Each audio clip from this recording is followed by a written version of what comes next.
তো hello guys, back to my YouTube channel. চলে আসছে আর একটা নতুন ব্লগ ভিডিও নিয়ে তোমাদের সামনে। তো আজকে কী কাজ করব সেটা তোমাদের সাথে শেয়ার করব, আর যেটা কিছু আর কি যেগুলো কাজ করব না সেগুলো তোমাদের কাছে শেয়ার করব। তো তোমরা ব্লগ ভিডিওটা কন্টিনিউ দেখতে থাকো। যদি ভালো লাগে অবশ্যই একটা লাইক কমেন্ট শেয়ার করবেন। তো চলো যাওয়া যাক, কী কাজ করব আজকে তোমাদেরকে দেখাবো আজকে। চলো যাওয়া যাক। তো সবার প্রথমে এই জুতাগুলো পরে নেব। রোদ উঠছে, দেখতে পাচ্ছ, থাকা যাচ্ছে না। কলপাড়ের দিকে যাচ্ছি। আর এই কলপাড়টা চিনতে পারছো গাইস, কলটা ভাঙ্গা ছিল, মানে কি খুলে আর কি রাখছিলাম। তোমরা দেখতে পাচ্ছ কলটা ঠিক হয়ে গেছে।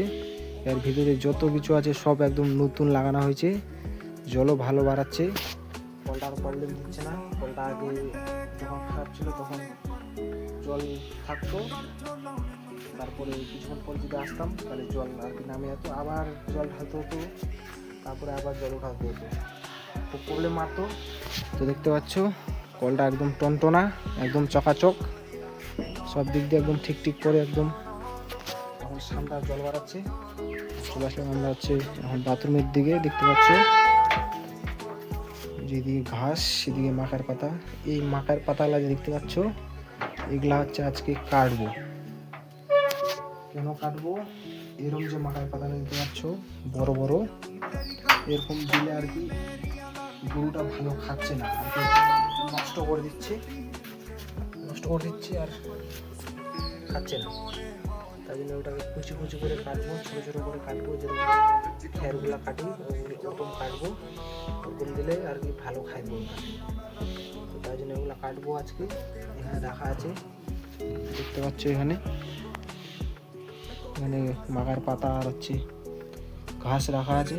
ঘাসগুলো একটু লাল লাল হয়ে গেছে, এগুলো আছে কালকের কাটা, আজকে কাটতে গেছে। তাই এগুলো আজকে খাওয়াই দেবো, আর পাতাগুলো আজকে খাই দেবো। তারপরে কাটবো কারি, এগুলো কাটা হয়ে গেলে তারপরে কাটবো কারি। কারিটা ছায়ার মধ্যে না দিয়ে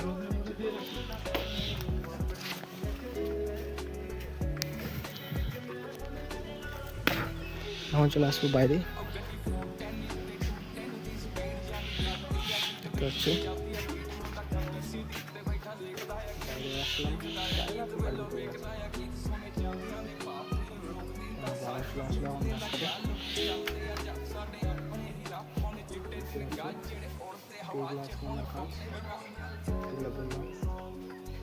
তো আর কিছু বলবো না। মেসেজ করছি,